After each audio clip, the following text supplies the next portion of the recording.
तो भाई gaming category के अंदर एक और ब्रांड एड ऑन हो रहा है, जो कि एक है Oppo K13 Turbo Pro और दूसरा भी इसका छोटा भाई भी आया हुआ है, वो है Oppo K13 Turbo। यहाँ पर थोड़ी सी ज्यादा बात है ना अभी के लिए मैं Turbo Pro को लेकर करूंगा और एंड में कुछ सिनेरियो नॉन प्रो के बारे में बताऊंगा। और पता नहीं भाई घर से निकला, पता नहीं अचानक से मैच हो गया, आई डोंट नो कैसे हुआ हो गया बस। देखो सबसे पहली बात है ना, एक इंप्रेशन को लेकर होता है ना, तो Oppo ने इस बार बॉक्स पैकेजिंग में जो कलर लाया है ना भाई, वो नेक्स्ट लेवल है। मतलब इस तरीके ना कलेक्टर चीजें कह सकता हूँ कि आप मतलब रख सकते हो, इस तरीके की चीजें दूर से अच्छी लगती है। और यहाँ पर इस बार है ना, इस फोन पर gaming centric plus RGB plus gaming cooler fan जो इंटरनल आता है ना, वो सारी चीजें है इस पे। अब वो लेकिन लिटरली गेमिंग में कितना ज्यादा हेल्प कर भी रहा है या नहीं कर रहा है, वो पूरा सिनारियो डिटेल में समझेंगे। और वो कहाँ समझने मिलेगा, ऑफ कोर्स टेकी पाठशाला पर एकदम डिटेल में समझाऊंगा। और देखो रही बात फोन के प्राइसिंग को लेकर, Oppo K13 Turbo Pro की जो प्राइसिंग है वो आपको मिलती है अंडर 40,000 और जो नॉन प्रो वाला वेरिएंट है वो आपको मिलता है अंडर 30,000 में। रही बात देखो अनबॉक्सिंग एक्सपीरियंस को लेकर, तो इस बॉक्स में ना मतलब आपको सब कुछ मिलता है। एक मस्त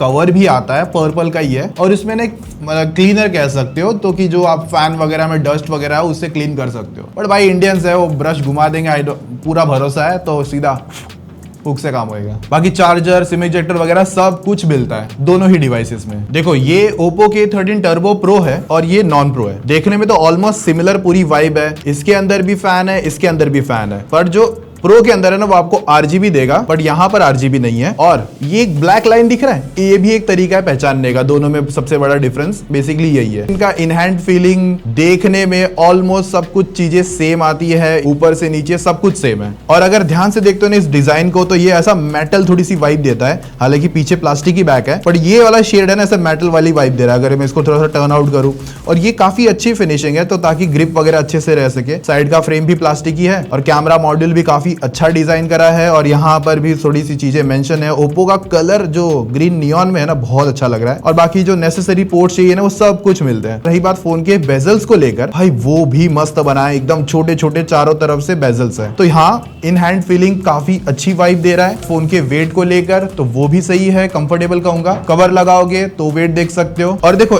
ये फोन थोड़ा सा इंटरेस्टिंग आपके इसके लिए बनता है, इसमें एक हार्डवेयर लेवल थोड़ा सा बढ़ा है इन्होंने। अभी जब इसका फैन है ना, वो आपको काफी ज्यादा इंटरेस्टिंग मिलता है, क्योंकि यहाँ पर इंटरनल जो प्रोसेसर पर जो हीटिंग को कंट्रोल करने के लिए ये यूज होगा। आप इसे बंद करो, चालू करो, वो सारी सिनेरियो आपके हाथ में है। अब इवन ये फोन IP रेटिंग पे भी काफी अच्छे नंबर निकालता है। फोन में तो चलो ठीक है, पानी गिर गया वो या पानी में चला भी गया तो नो इश्यू। इवन जो ये फैन है ना, इसमें भी पानी चला गया ना, वहां पर भी इस फोन का फैन सर्वाइव कर जाएगा, वो बहुत अच्छा पॉइंट लगा। बाकी इसमें जो RGB लाइट है जो एक फैन के सर्कल मॉड्यूल के बाजू में मिलती है, तो जिसकी वजह से यहाँ पर जो ब्रीदिंग इफेक्ट्स हो गए गेमिंग सिनेरियोज में यूज होता है। और बैक में जब दिखता है ना, तो ऐसा कूल वाइब और एस्थेटिक लगता है भाई। तो ये जो लाइटिंग है ना, ये ज्यादातर आपके जो काम आएगी वो आपके गेमिंग सिनेरियो में ही आपको यूज करता हुआ दिखेगा। बाकी इस पर आपको 2 कलर और मिल जाएंगे, इनकेस अगर आप कलर ये नहीं चॉइस कर पाते हो। बहुत लोग होता है ना कि थोड़ा सा अलग कलर भी चाहिए, तो वो दूसरे 2 कलर ऑप्शन भी अवेलेबल है। इस फैन को कंटिन्यूस चलाना चाहते हो तो कंट्रोल सेंटर आता है, वहां से जाके चला लो।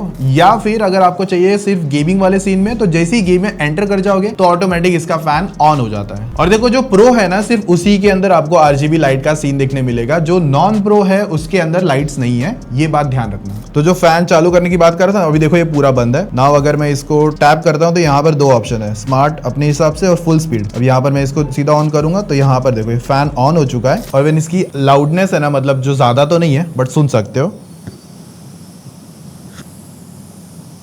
आ रहा है ना आवाज। और हाँ, ये काफी अच्छी मतलब ब्लोअर है ना, बेसिकली उस तरीके का निकाल रहा है। अभी देखो फैन कैसे वर्क कर रहा है, यहाँ से जो बाहर की ठंडी हवाएं है वो अंदर लेगा, नीचे प्रोसेसर है, उसके ऊपर से घुमाकर यहाँ से एग्जॉस्ट करेगा। इसके बेसिकली एग्जॉस्ट वेंट यहाँ पर है, तो जिसपे आपको पता चलेगा अच्छा यहाँ से हवा आ रही है, जो कि गर्म हवा या जो प्रोसेसर में जो हीटिंग होती है उसको बाहर फेंकने के लिए काम आएगा। और जो मैंने रेटिंग को लेकर बात करी ना, वाटर वगैरह, वो तो बहुत अच्छे नंबर दिए। बाकी डस्ट रेटिंग नहीं दी इन्होंने। बाकी इसके अंदर NFC Type-C 2.0 आता है, 4 माइक मिलते हैं और इवन आयर ब्लास्टर भी है। रही बात इस फोन को पावर देने के लिए जो काम आता है, वो प्रोसेसर भी अच्छा डाला है ओप्पो ने, जो कि है Snapdragon 8s Gen 4, जो कि ऑलमोस्ट 2 मिलियन के स्कोर निकाल देता है। बाकी इसका रैम फास्टर है, स्टोरेज मैंने आपको बता दिया 256 है, तो आपको 4.0 स्टोरेज अच्छी मिल जाती है। 2 सिनेरियो पे टेस्ट करे थे। जब आप विद फैन लेते हो, मतलब जब फैन चालू होता है, प्रोसेसिंग का जब काम आता है, तो खास करके एंटूडू बेंचमार्क पर हमने निकाले थे 2 मिलियन के ऑलमोस्ट स्कोर निकाल दे रहा था। और विदाउट फैन में थोड़े से स्कोर कम आते हैं। बाकी इसमें रैम एक्सपांशन भी अवेलेबल अवेलेबल है CPU थ्रॉटल, तो वो 75 to 80% तक का निकल जाता है। तो नॉर्मल टास्क को लेकर तो भाई कोई इशू नहीं है, प्रोसेसर काफी अच्छा है, आपके डेली लाइफ के जितने भी काम है अच्छे से करवा देगा। और अभी तक आपको हमारी वीडियो या इन्फॉर्मेशन अच्छी लग रही है तो लाइक कर देना, सब्सक्राइब कर देना और कमेंट जरूर कर देना। और ये फोन का कोई कंपैरिजन किसी फोन के साथ चाहिए आपको तो वो जरूर बता देना, आने वाले टाइम पे कंपैरिजन भी आपके लिए लेकर आ जाऊंगा। बाकी देखोगे ना इसकी ऐप ओपनिंग की जो एनिमेशन, भाई ओप्पो अपने एनिमेशंस काफी अच्छे बनाता है, सॉफ्टवेयर एक्सपीरियंस भी अच्छा निकालता है। तो अगर आप बैकग्राउंड में 10 एप्लीकेशन भी खोल दो ना तो ये अच्छे खासे, इवन देखो भाई ये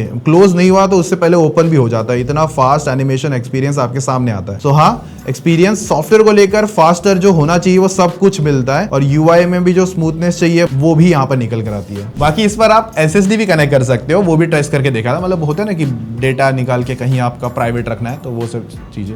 बाकी गेमिंग में जो सिनारियो है वो आपको जो सेटिंग अनलॉक करके देता है, BGMI पे 120 FPS स्मूथ पे आप खेल सकते हो, और ये दोनों में ही है, प्रो में भी है और नॉन प्रो में भी 120 FPS अनलॉक होके आता है। इसके गेम मोड्स है ना वो भी आपको टर्न्स ऑफ मिलते हैं। सबसे पहले आपको जो गेमिंग करनी है वो प्रो गेमर मोड में आपको करना है। ऊपर आप फोन का टेम्परेचर भी चेकआउट कर सकते हो, ब्राइटनेस लॉक करना हो गया, बाकी कूलिंग फैन की जो एडजस्टमेंट है वो भी है, जैसे कि मैंने बताया वो ऑटोमेटिक चालू भी हो जाता है, बट अगर आपको लगता है तब नहीं चाहिए तो बंद कर लेना। और चैंपियनशिप मोड है तो यहाँ से जो नोटिफिकेशन वगैरह है वो सब भी चीजें रहती है, और बैकग्राउंड प्रोसेसिंग वगैरह सब चीजें मैनेज करता है। बाईपास चार्जिंग है ताकि जब आप फोन में जो चार्जिंग कम पड़ती है तो चार्जर डायरेक्ट लगाओ, फोन हीट नहीं होगा और आपकी जो गेमिंग परफॉर्मेंस है वो अच्छी चलती रहेगी। बाकी स्क्रीन रिकॉर्डिंग हो गई, क्विक स्टार्टअप वगैरह सब कुछ अच्छे सेटिंग्स यहाँ पर मिलते हैं। और बाकी COD मोबाइल खेलते हो तो वहां पर वेरी हाई में मैक्स 120 FPS खींच सकते हो। अभी अगर मैं गेमिंग एक्सपीरियंस आपको अच्छे से समझा दूं तो यहाँ पर ये फोन है ना आपको 120 FPS की कैजुअल गेमिंग क्योंकि अच्छे से करवा देता है, वो भी खास करके आपके इवेंट इरांगल जो मेन इवेंट होता है ना वहां पर। अगर आपके आसपास 30-40 एनिमीज है तो आपको 110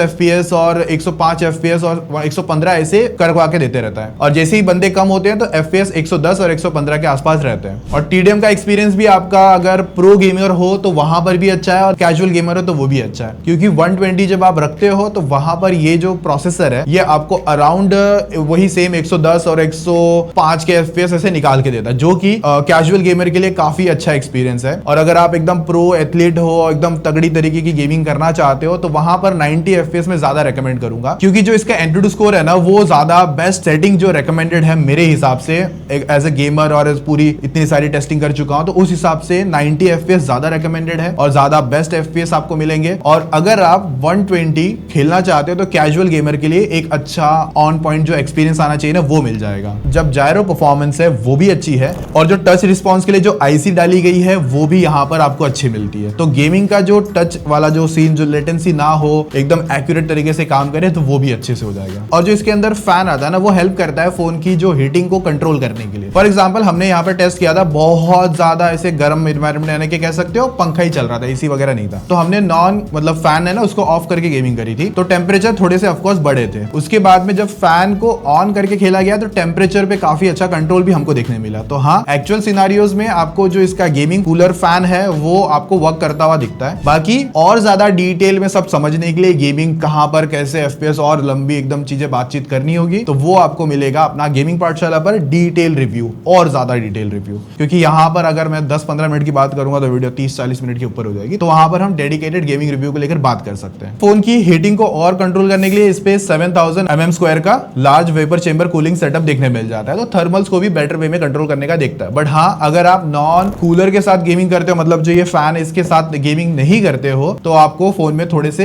हीटिंग इश्यूज जरूर देखने मिलेंगे। तो वैसे तो आप करने जाओगे ना गेमिंग तो ऑटोमेटिक इसका फैन ऑन ही हो जाता है। बाकी बाईपास चार्जिंग वगैरह सब आता है, तो आप चार्ज लगा के भी गेमिंग कर सकते हो और फोन गर्म भी नहीं होगा। तो 6.80 का एक FHD प्लस 1.5 के LTPS OLED डिस्प्ले आता है, जो कि एक बड़ा साइज भी है, फ्लैट डिस्प्ले है, तो गेमिंग एक्सपीरियंस भी अच्छा हो जाता है। 120 हर्ट्ज रिफ्रेश रेट है, टच सैम्पलिंग रेट यहाँ पर 240 हर्ट्ज का है, और 1600 की पीक ब्राइटनेस हमको यहाँ पर देखने मिलती है। बाकी स्क्रीन टू बॉडी रेशियो 90% का है, जिस पर बेजल्स भी आपके कम आते हैं। 1600 की पीक ब्राइटनेस है, तो आउटडोर हार्श लाइटिंग में भी आपका काम अच्छे से करवा देगा। और इस पर आपको क्रिस्टल शील्ड ग्लास की प्रोटेक्शन मिलती है। 60 हर्ट्ज, 90 हर्ट्ज और 120 हर्ट्ज में ही रिफ्रेश रेट मूव होते हैं, 60 हर्ट्ज से नीचे नहीं जाते। और यूट्यूब को आपको 120 पे कांस्टेंट चलाना है तो हाई रिफ्रेश रेट सिलेक्ट कर लेना। बाकी नेटफ्लिक्स HDR सपोर्ट और डॉल्बी विजन के साथ में आता है। यूट्यूब पर 4K HDR का कंटेंट अच्छे से स्ट्रीम कर सकते हो। डिस्प्ले में कलर मोड भी आपको मिलते हैं ताकि आपको ज्यादा विविड कलर देखने मिले, और इनहैंसमेंट भी आपको मिल जाती है, और इवन वीडियो बूस्टर भी अवेलेबल है। तो हाँ, डिस्प्ले आपका जो गेमिंग सिनारियो और इवन मल्टीमीडिया सिनारियो काफी अच्छी तरीके से कंप्लीट करता है। डुअल स्टीरियो स्पीकर आते हैं जहां पर आपको 60-40 का रेशियो है, तो जब इसका स्पीकर यूज होता है तो वो लाउडर है, और इवन आपको 300 प्लस बूस्ट भी मिल जाता है, तो और ज्यादा वोकल्स वगैरह इनहांस हो जाते हैं। तो मल्टीमीडिया एक्सपीरियंस आपका अच्छी तरीके से वर्क करता हुआ दिखता है। और साउंड वगैरह में अगर आप ज्यादा लाउडनेस पे ले भी जा रहे हो तो आपका जो ऑडियो जो डिस्ट्रॉशन वगैरह बहुत सारे फोन्स में होता है, इसमें वो चीज नहीं है। और रही बात बैटरी को लेकर भी, ओप्पो ने यहाँ पर काफी अच्छा काम किया क्योंकि 7000 mAh की बैटरी है और प्लस 80 वॉट का फ्लैश चार्जर आपको बॉक्स में मिलता है। तो बैटरी का नंबर तो अच्छा खासा है। आपका गेमिंग आराम से, मतलब 6 घंटे का जो पूरे दिन का लिमिट मिलता है ना, आराम से जब आप 90 खेलोगे तो पूरा कंप्लीट हो जाएगा। इवन 120 में भी कंप्लीट हो जाएगा। 6 घंटे का लिमिट जो दिन का पूरा खत्म करके आराम से गेमिंग रख भी दोगे तो उसके बाद में भी बैटरी अवेलेबल है। और जब रही बात चार्जिंग को भी लेकर, 50% अराउंड आधे घंटे से भी कम में हो जाता है और 100% 1 घंटे से भी कम में हो जाएगा। तो चार्जिंग का कॉम्बो भी ओप्पो ने यहाँ पर अच्छी तरीके से बनाया। बाकी देखो, नेटवर्क्स, वाईफाई, ब्लूटूथ वगैरह भी सॉर्टेड है, और यहाँ पर आपको ट्राई बैंड सपोर्ट करने का भी ऑप्शन अवेलेबल है। 36 सेंसर्स है और डेडिकेटेड प्रॉक्सिमिटी सेंसर मिलता है, तो जब कॉल वगैरह करते हो तो हाँ, सेंसर भी वहां पर दिया हुआ है, ऐसा कोई वर्चुअल वाला नहीं है। और in display optical fingerprint sensor है जो कि वो भी अच्छी तरीके से वर्क करता हुआ दिखता है। और फेस अनलॉक और इवन सिक्योरिटी में गूगल एंड प्राइवेसी सिक्योरिटी आपको मिल जाती है। बाकी इसमें जो डायलर आता है वो ओ डायलर है, तो जब आप कॉल रिकॉर्डिंग करना चाहो इनकेस किसी रीजन से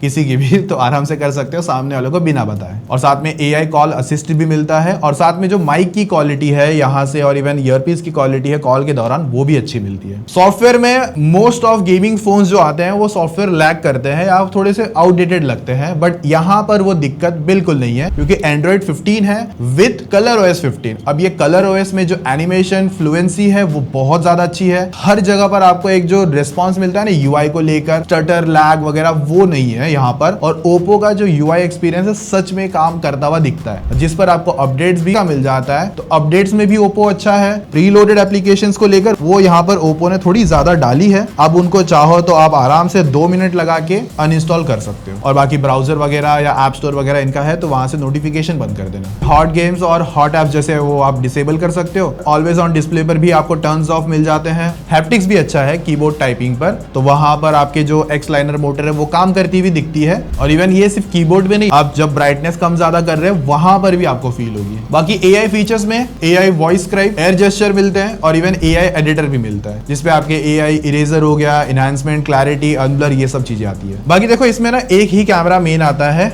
बैक से 50 MP का मेन सेंसर है और फ्रंट में 16 MP का कैमरा मिलता है। अब यहाँ पर गेमिंग सिनारियो है, उस हिसाब से अगर इस फोन को जज करते हो तो एक डिसेंट कैमरा आपको मिलता है, जहां पर इसके कलर्स वगैरह आपको ठीक तरीके से काम करते हुए दिखते हैं। हमने मेन कैमरा, पोर्ट्रेट्स हो गए, लो लाइट शॉट्स हो गई, वो सब चीजें यहाँ पे ट्राई करके देखी है, तो वो मुझे यहाँ पर गेमिंग परफॉर्मेंस और बाकी अदर चीजों को देखते हो तो उस हिसाब से एक डिसेंट कैमरा हमको देखने मिलता है। और इवन फ्रंट सेल्फी कैमरा भी आपका अच्छा ठीक ठाक तरीके से काम करता हुआ दिख जाएगा। रही बात मेन कैमरा पर 4K 30 FPS पे शूट कर सकते हो, और फ्रंट कैमरा पे 1080p 30 FPS शूट कर पाओगे, और इवन वीडियो स्टेबलाइजेशन भी आप अच्छी तरीके से यूज करता हुआ दिखता है। तो ये मोटा मोटा सारा बात था Oppo K30 Turbo Pro का। और रही बात Oppo K13 Turbo को लेकर, क्योंकि प्रो की बात अभी मोस्ट ऑफ हो ही गई है, और यहाँ पर थोड़ी सी बातें अगर बताऊं इसको लेकर नॉन प्रो में, यहाँ पर जो प्रोसेसर है वो अलग है, जो कि है Dimensity 8450, जिसका एंड्रॉइड स्कोर आपको ऑलमोस्ट 16 लाख के आसपास मिल जाता है। बाकी रैम LPDDR5X है। UFS यहाँ पर 3.1 का मिलेगा। बाकी डिस्प्ले सेम है,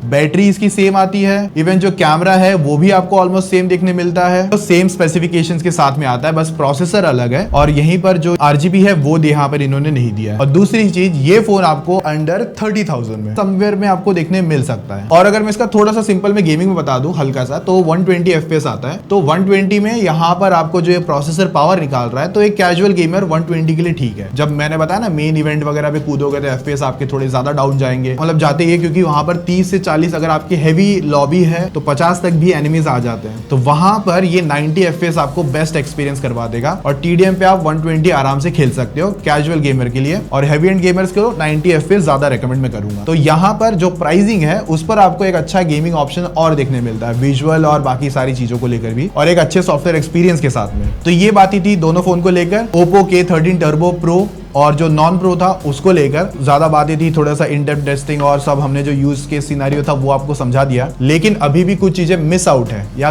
कंपटीशन के साथ में ये कैसा बैठता है, तो वो जानना है तो कमेंट में एक बार जरूर बता देना। मैं बहुत ही जल्दी इवन इस फोन के लॉन्च से पहले भी, मतलब जो सेल से पहले, एक कंपैरिजन वीडियो भी लेकर आ जाऊंगा। तो अगर वो चाहिए तो कमेंट कर देना और साथ में वीडियो पे लाइक 5000 के ऊपर ठोक देना, ताकि आपके भाई की वीडियो एल्गोरिदम पे जाए और थोड़ी सी ज्यादा लोग के पास स्प्रेड हो, क्योंकि इतना टाइम देते हैं सब चीजों को लेकर। तो बस आपको इतना सा एफर्ट डालना है और सब्सक्राइब जरूर कर लेना। बाकी मिलते हैं और ऐसी डिटेल रिव्यूज के साथ में, और दोनों फोन के गेमिंग रिव्यू आपको गेमिंग पाठशाला पर मिल जाएंगे। तब तक मजे मारो, टेक केयर, बाय।